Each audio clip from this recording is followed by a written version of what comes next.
I sincerely believe that what we have done in the past as a nation, overtly and covertly, is a direct reflection on the kind of people that we are. And I feel obligated to help set the record straight so that we know what we are and what are our evils, so we can divest ourselves of those evils and become, again, a great nation. I don't want to live like a beggar for justice. I don't think it's becoming of this country. But all those lies that have been told to me and to other people, it's a very bad foundation for our society, and nothing based on lies can withstand very long. I do not want my children or my grandchildren to grow up in a country where the people are lied to or something is covered up. The American people can handle the truth. It's been that way since the day we were born. All we need is the truth. Let's put it to rest.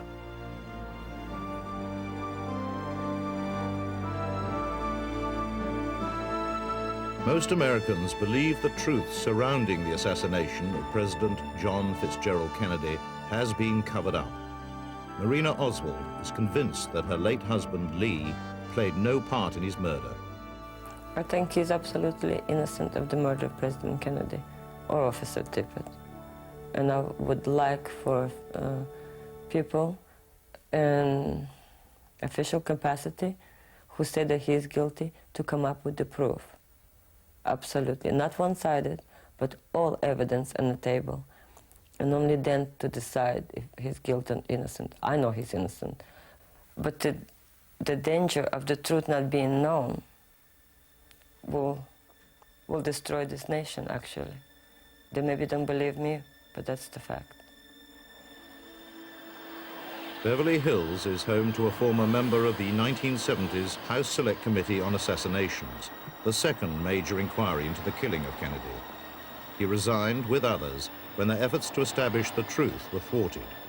Attorney and former mayor of Beverly Hills, Bob Tannenbaum. The executive intelligence agencies, the FBI and the CIA, predominantly looked upon the committee as the enemy.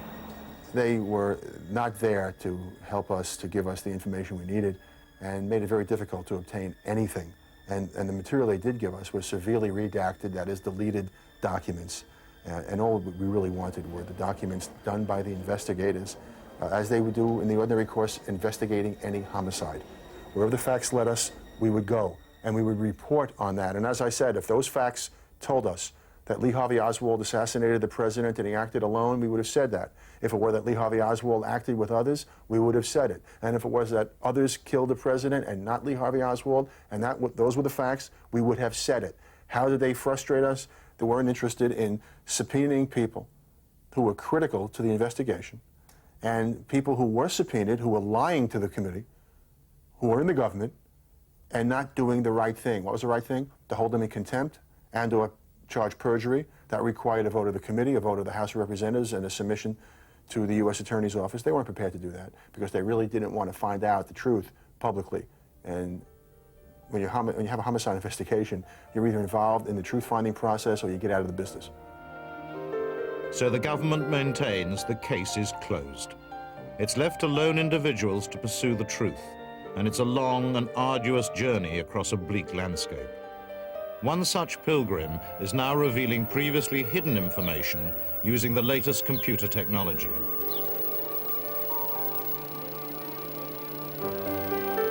Tom Wilson spent 30 years with US Steel, developing his image processing techniques for revealing imperfections in product surfaces. His expert evidence in murder cases involving gunshot wounds has been accepted in federal court. In 1988, he began to apply that expertise to images from the Kennedy assassination. You look at a picture and you see 30 shades of diversifying gray, whereas the machinery sees 256. As you peel away the layers of the photograph, as you were peeling an onion, each of the layers provides to the human being some information that lie within these various layers. And each layer or combination of layers will result in something that is embedded in there that has not been able to be brought out by the human eye. I don't think anyone has ever utilized the equipment to look at the Kennedy images, because if they have, with the expertise that I know our government has had over the past many years, then I know they will come to the same absolute conclusion that I have. And it's just been an unbelievable burden ever since, because I know that President Kennedy was assassinated by somebody from the front and that there was a conspiracy. And the problem hasn't been the burden of knowing the truth that our president was assassinated in a conspiracy. The problem has been that in my efforts to bring hard, scientific, technical information to the public has been thwarted by everywhere I have turned. I've tried the media, I've tried the government, I've tried everything I know, and no one wants to look at the evidence. Using image processing techniques undreamt of when Zapruder filmed the assassination, Tom has uncovered dramatic information hidden within this horrific footage. As we go further into the brain, we are able to observe all of the damage that has occurred in this rear exit wound from the very top of the skull down into where the missile exited through the head. As you can see, this is the scalp area, the damage to the skull, the area of the skull that's been blown away by the incoming frontal missile. And now we can actually go down and see the brain, and the exiting bullet has gone through the brain, and you can see the path of the bullet here. Lee Harvey Oswald did not and could not have fired the fatal shot that killed our president.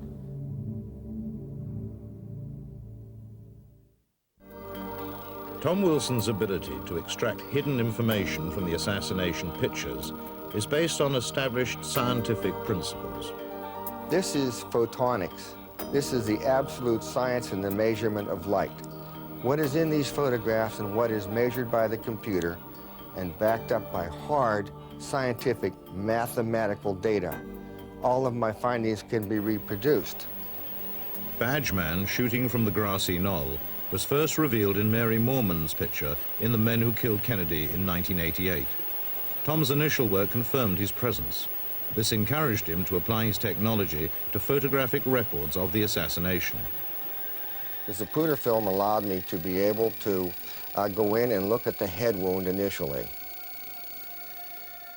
The autopsy photographs allowed me to verify that there were inconsistencies within, and the pristine Mary Moorman photograph allowed me to go in and actually measure the wound optically without image processing. As we go into the wound and as we expand the wound and magnify it, you can see that the pixel elements, or each one of these little dots, is represented by dark squares or light squares. Now, if there were no wound in the rear of President Kennedy's head, all of the squares would be the basic reflective value or the basic shade of gray that his normal hair coloring would be on this day. Every time, in my years of experience with this, when there is a concave or convex area that is a deformation of the overall image, there is absolutely no question that the case is, as it goes darker under this situation, that this is going from an area on the top of President Kennedy's head down into an extremely deep hole, because the entrance wound that supported this exit wound was fired from the right frontal area of President Kennedy, and it exited through the rear. Instead of trying to find shooters or gunmen in the photographs, I decided to concentrate on President Kennedy's massive rear-end head wound. And what this enabled me to do was to be able to go in, rebuild the head wound as a mold, use the data thereof, and track back from the head wound back to the source of the shooter, This is a mold that was reproduced from the data points obtained from the pristine Mary Moorman photograph. I took 8 vertical scans, 1, 2, and so forth, down to the bottom, and 750 horizontal scans, which allowed me to have 6,000 pieces of mathematical data that I could actually turn into a 3-dimensional mold. I was able to produce the exact replica, not to scale, of course, but an exact replica of President Kennedy's head wound. As you can see, this allowed me to be able to show the massive amount of material that was blown from the head into the air. As the bullet entered the right temporal area, it came within his head and fragmented into 2 directions. The right fragment is here, the left fragment is here. And this allowed me to determine, as you can see with all the flow of forces here, that all of the material was blown up and the entrance of the fragments came from below. Having gathered extensive mathematical data from the assassination images, Tom went to Dealey Plaza for the first time. Taking precise measurements from the site, he correlated these with his photographic findings. The results were not as he anticipated. When I came back and took these coordinates, which were mapped out using the machinery, not manual calculations, I could never put President Kennedy at the spot where the Zapruder film said was frame 313 when Badgeman was firing, because the projectile trajectory from Badgeman wasn't where Kennedy was. And when I put President Kennedy down the road 4 feet further, when Badgeman could hit him, Mary Moorman was in the wrong location. Mr. Zapruder wasn't fit. The fence was in the wrong place. I could not make anything fit. So I had to go back to Dallas, and I had to run more tests. And what I found out was something that I had overlooked all this time in looking at the photograph. President Kennedy's wound in his right temporal area is at an angle like this. It's coming out of the ground. And I said to myself, Tom, if the bullet was coming out of the ground, how is this possible? Because I never tried to determine where the bullet came from. I only know what it did to President Kennedy's head. This totally bewildered me that I'm at the end of this mission. President Kennedy was assassinated by a man firing a missile from inside the manhole cover at the bottom of the steps in Dealey Plaza. There is absolutely no doubt in my mind that that is exactly where that headshot came from.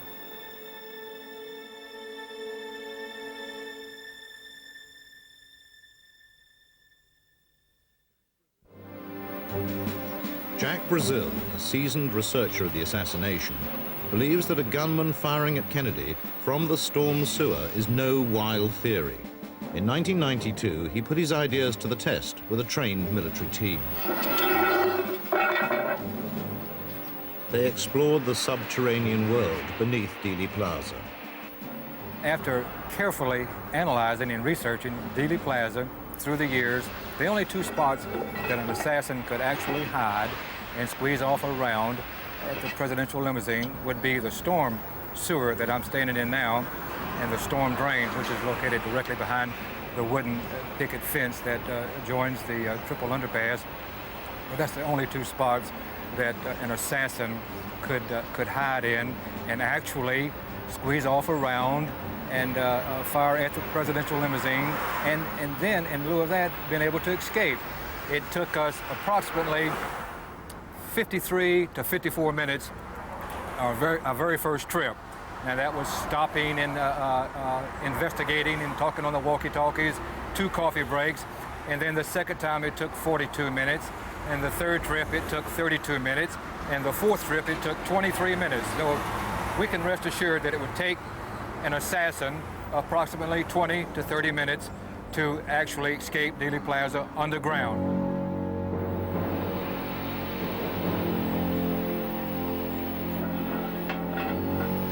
This ties in to the storm sewer in the center of Main Street, and it's easily accessible for a would-be assassin, and he could very easily have shot the president and used this route for an escape, which leads directly to the Trinity River.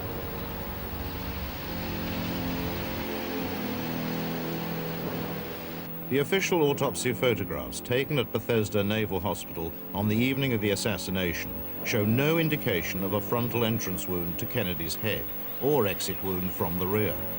However, Tom Wilson has uncovered new evidence showing that these images have been manipulated to support the official line of a lone gunman firing from behind. The dark areas represent material that are human and or environmental. The white areas represent mortician's materials such as wax. Some of the obvious areas of disguise are the ear, where you can see the wax material has been over top of the human ear. The entire face has been covered with mortician's wax and materials. And most important, the right temporal area, which is the entrance area of the incoming missile, has been filled with mortician's wax. I'm not saying that restorative art was not done to President Kennedy before he was buried. What I'm saying is, how can an autopsy photograph have restorative art on a cadaver? Tom can prove that another official autopsy photograph, first seen in The Men Who Killed Kennedy and showing the back of the president's head intact, has been forged. When image processing looks at this image, the real image that should be seen is this image. And all of the area that looks like it is solid white, a nice evenly coated white, is a photographic manipulation of the image. It is not a man-made mortician-type material. It is a painted image on a photograph. It is my concerted opinion that this photograph was manipulated for only one thing, and that was to hide the massive exit wound that occurred in the rear of President Kennedy's head. Lieutenant Colonel Dan Marvin has spent his life serving his country. A veteran of 8 combat campaigns, he earned 21 awards and decorations. 15 years a paratrooper, he served in the elite special forces, the Green Berets. Just a few weeks after the assassination, he volunteered for specialist guerrilla training at Fort Bragg. Almost all of the instruction in the guerrilla warfare school was classified. The most secret was the top secret training on assassinations and terrorism. And at that time, we went to a different building that had a double barbed wire fence around it and guard dogs in it. On the John F. Kennedy situation, that was brought to our attention as a classic example of the way to organize a complete program to eliminate a nation's leader while pointing the finger at a lone assassin. It involved also the cover-up of the assassination itself. We had considerable detail. They had a mock layout of the plaza in that area and showed where the shooters were and where the routes were to the hospital. I don't remember where those were now. They had quite a bit of movie film coverage, it seemed like, you know, thinking back to that time, and some still photos of the grassy knoll and places like that. They told us that Oswald was not involved in the shooting at all. He was the patsy. He was the one that was set up. We did, myself and a friend of mine, form a very distinct impression that the CIA was involved in Kennedy's assassination. During a coffee break, we overheard one of the CIA instructors say to the other, "Things really did go well in Dealey Plaza, didn't it?" Or something to that effect. And that just reinforced or really added to our suspicions, and we really felt before the end of the training was over that one of those instructors may have been involved himself in the assassination of John F. Kennedy. I had to do a lot of rethinking, and perhaps it's a way that soldiers of fortune are, I don't know, but I just then convinced myself, as did my friend, that it had to somehow be in the best interest of the United States government Kennedy was killed. Otherwise, why would our own people have done it? Simple as that. At Fort Bragg, 15 months after his training, Dan was summoned to meet an official from the CIA, a company man. David Vanek, a fellow officer in assassination training, also attended. First, the company man took me aside and showed me his badge, his ID card, and he asked me if I would volunteer to kill a man, a United States citizen, a naval officer. Didn't tell me who it was at first. I assumed what he was talking about was killing a man overseas. He asked me at first if I would accept an assignment to kill somebody. He didn't give me the name, but then I asked for the name, assuming it would be, like I said, overseas. And he gave me the name, William Bruce Pitzer. Hard name to forget, really, once you hear it. And so I told him yes. And then he said, we have to, he started to lay out the details of it. And the details included the fact that I would have to get him before he retired. And he retired in a very short period of time, if I remember correctly, and he was stationed at Bethesda Naval Hospital. So I'd have to actually get him here in the United States. So I refused, because that wasn't the way that we were trained that this was going to happen. We were supposed to be used as their assets, the CIA's assets, for use in assassinations overseas. In the United States, the mafia was supposed to supply what resources they need for killing somebody here in the United States. So he then asked David Vanek. He went over to David Vanek and talked to him. Now, I don't know what he talked to David Vanek about. He might ask him the price of ice cream, I don't know. But I never saw David Vanek after that day. Now, that was in August, the first week of August of 1965. In November 1963, William Bruce Pitzer was head of the audio-visual unit at Bethesda Naval Hospital. A close colleague at the time was a young petty officer, Dennis David. 3 or 4 days after the assassination, I walked in his office and I saw he was working on some film. He had a movie editor, one of those reel-to-reel that runs across the screen, and he showed it to me, and it was a 16-millimeter film of the autopsy. There were also some slides. He had some slides that he had that showed of tissue slides, and also showed some slides of President Kennedy that were taken while he was on the table at the morgue. And you know, we looked at him, kind of horrified, I guess you would say, at the seriousness of the wound. But I remember one of the things that I remembered was that we saw, they had a picture of Kennedy laying on the table, and it was a front profile, if you will, or front view. And the only thing we saw was a little hole about here in the temple. And then, and another photograph, or another slide that Bill had, showed a huge gaping hole here in the back. And so Bill and I logically assumed that the wound was a frontal entry wound, as opposed to what the Warren Commission later said being a shot from behind. Dennis left Bethesda for a new posting, but in November 1966, a colleague gave him some distressing news regarding his old friend Bill Pitzer. He'd been found dead in a pool of blood in his studio at Bethesda. The official verdict was suicide. Lying face down on the floor, a .38 revolver by his side, he had a bullet wound in the right temple. When the occupational therapist had told me this, I remember I reminded, I said, you know, that doesn't make a hell of a lot of sense, because Bill was left-handed, and, you know, because we used to kid him all the time when playing bridge about being a southpaw, because sometimes he'd deal in reverse. Instead of dealing them in the correct sequence, he'd deal them in the opposite way, and we'd kind of harass him about it. There are grave doubts about Pitzer's alleged suicide.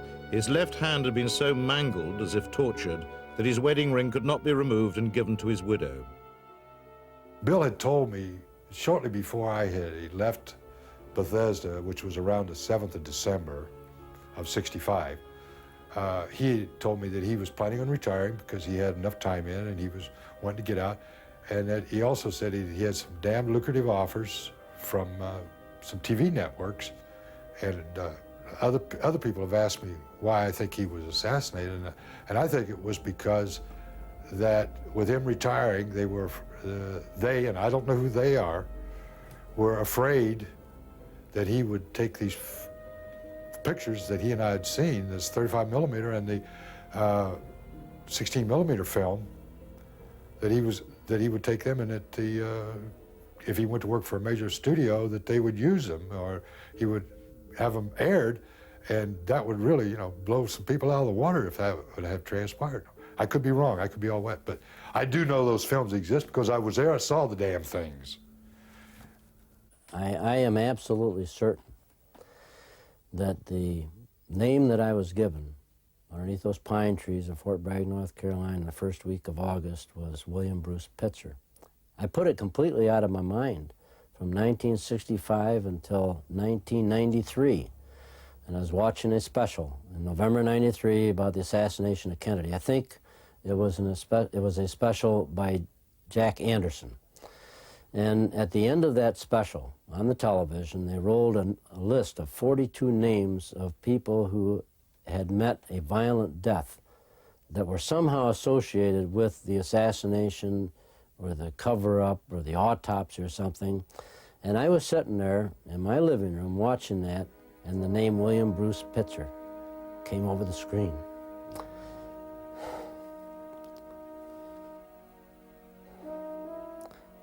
And it made me go right back to that day in August of 1965.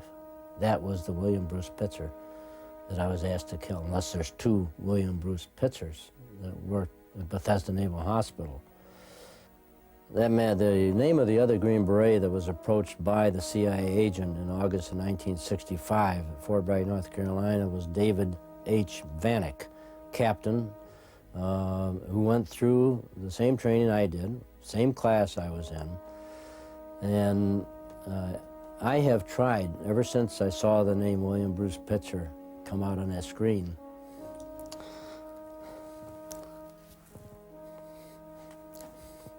I've tried to find him.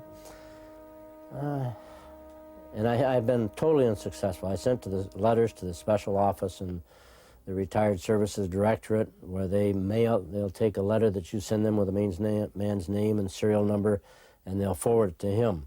Or if he's deceased, they'll send it back to you. I got no response from them, so I finally sent another follow-up letter and demanded a response, or I threatened to go to Senator D'Amato to help me on the response. And then I did get a response, but the response was that David H. Vanek never existed in the United States Army. But Dan still has published Army orders proving that Captain David H. Vanek was with him at the Special Warfare Center. Recognizing just what kind of a person I was, and which I am hopefully no longer, it is not an easy thing to do. It would be easier for me to just melt into the woodwork and let my family, especially my grandchildren, think of me as kind of the friendly old giant that helps them do things and plays with them, rather than what I've done in the past. And I know that when this, if it is made public, the information that I've given will adversely affect my relations with my family. And I just hope and pray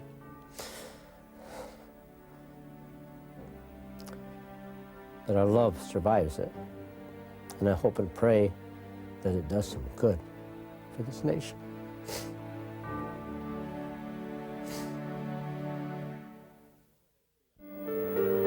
Former FBI agent and professional investigator Bill Turner has been researching the JFK assassination since the weekend it happened.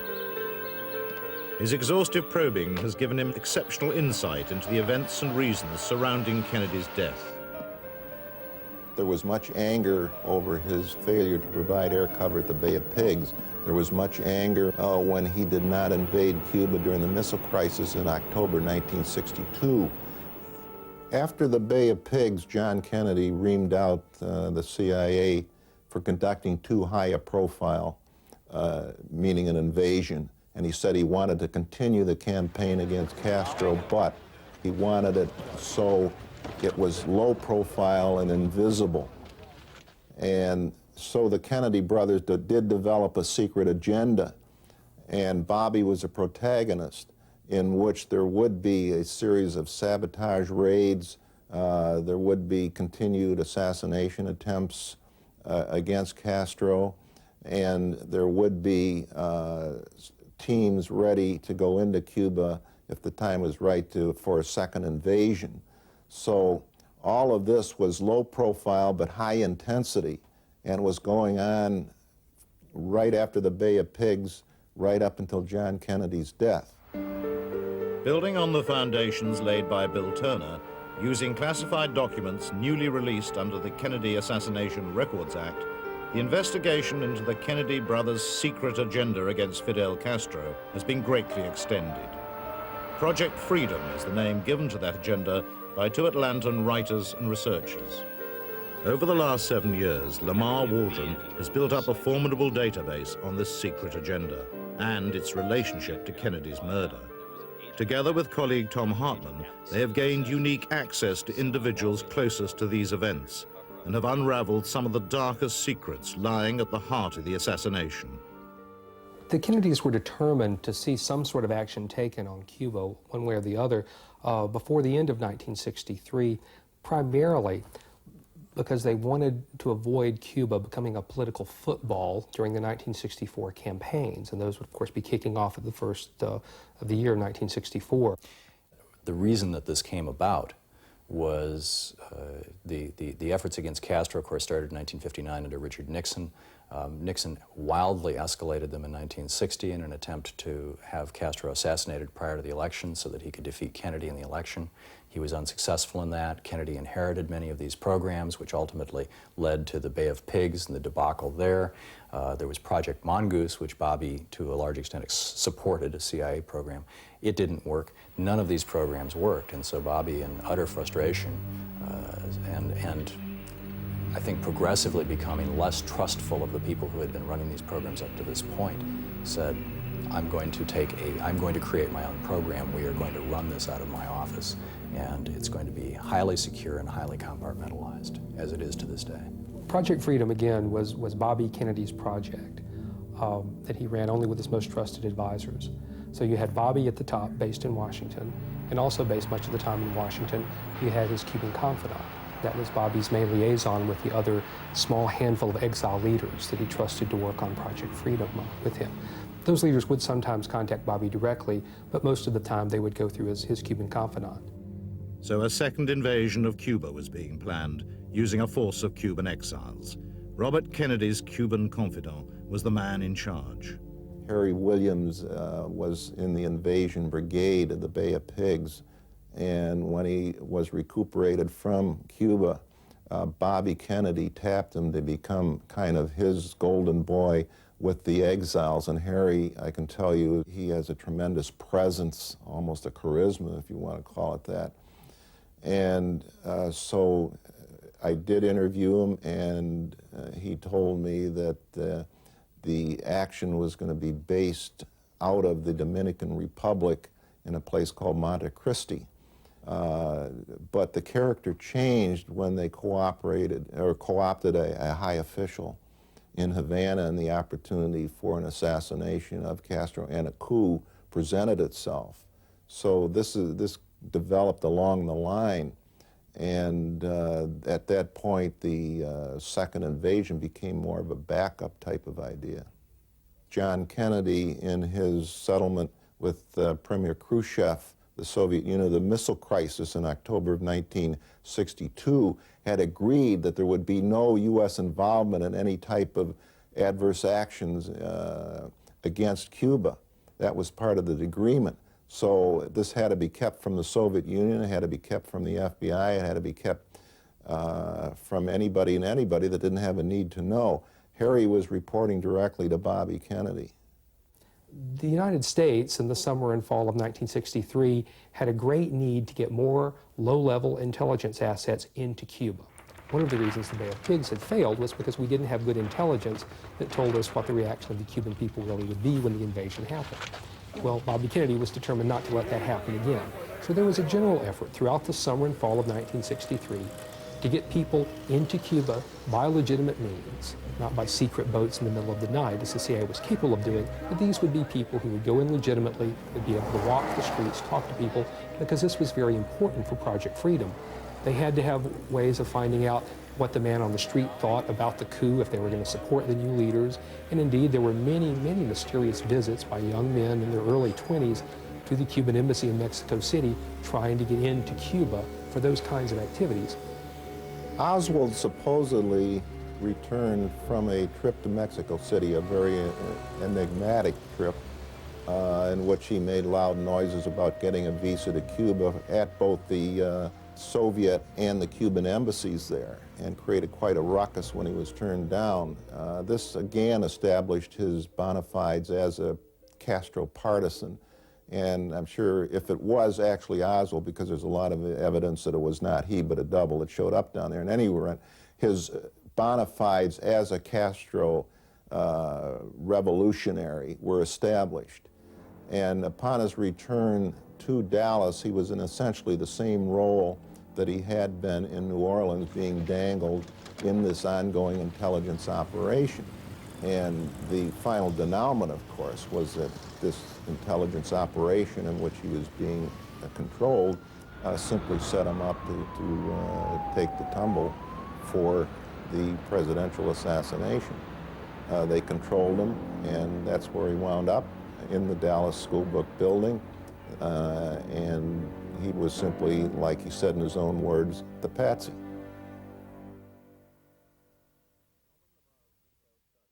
Tom and Lamar's detailed study of recently declassified documents has revealed a secret plan, part of Project Freedom, that was hijacked by Kennedy's killers, enabling them to escape detection.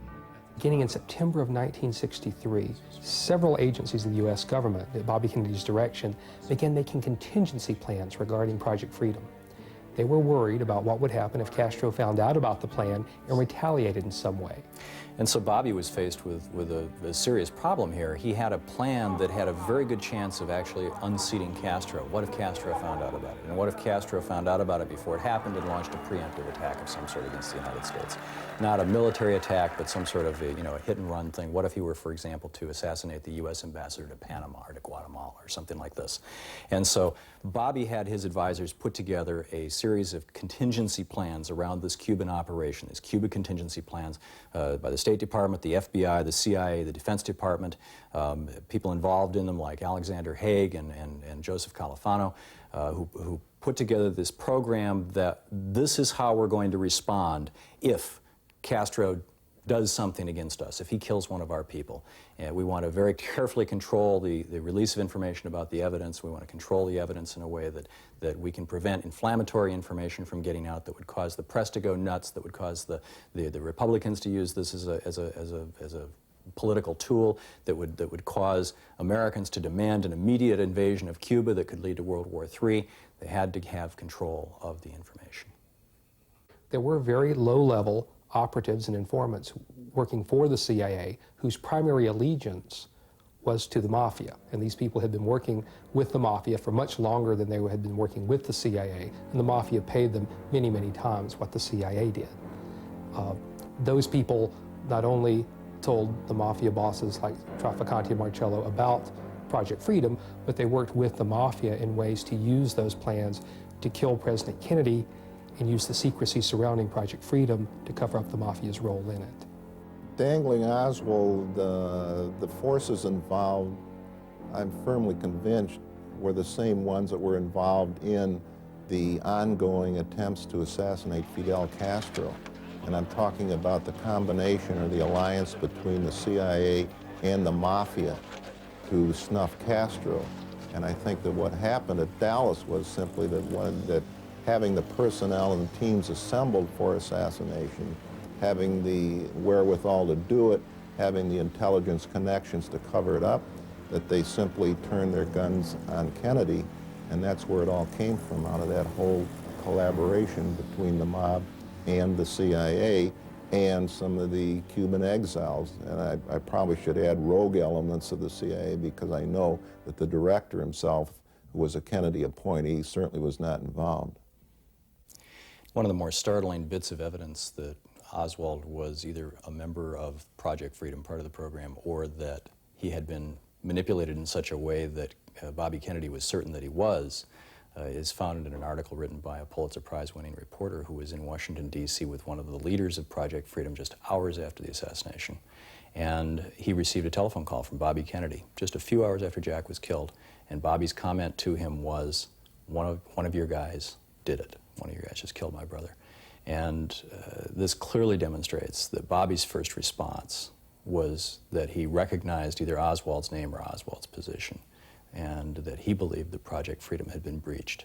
And this also shows us how and why the Cuba contingency plans were immediately invoked, why the government would go to the lengths that it went to violate state and federal law to seize John Kennedy's body from Dallas, take it to a federal facility in Bethesda, and on, all the other things. All of a sudden, it all makes sense.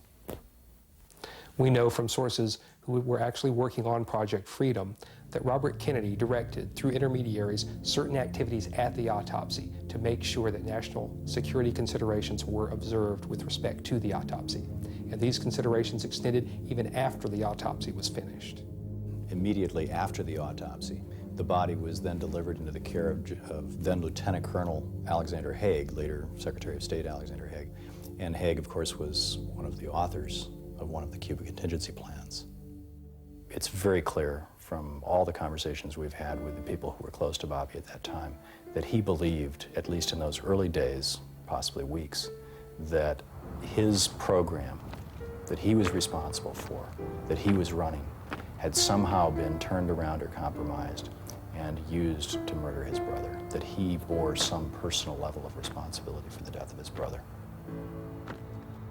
I am very convinced that the assassination of John F. Kennedy came from the collaboration between the CIA and the Mafia in attempting to assassinate Fidel Castro. And I feel very strongly that that apparatus that was set up to assassinate Castro simply was turned on Kennedy when the motive piled upon motive to get rid of him. If the truth came out today about what really happened, it certainly would be a major embarrassment to a number of political and media figures. And I find that to be a very healthy thing. I think that people in this country should know how the government is able to cover up things that went on, not always by people being guiltily involved, but by just going along with what the government says. People that you trust betrayed you, the government that you trust, the official that you trust, and they told you blind light, and they knew it. So that kind of betrayal really turned your soul upside down. And for that, I'm angry. For all the Blakeys and Fords and God only knows whom, Posners and Mailers who had the opportunity to improve something, and they refused, or sold out, or were weak enough, or whatever. But when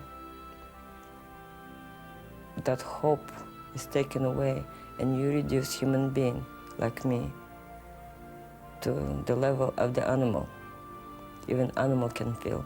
So you expect me not to protest? Sure I do.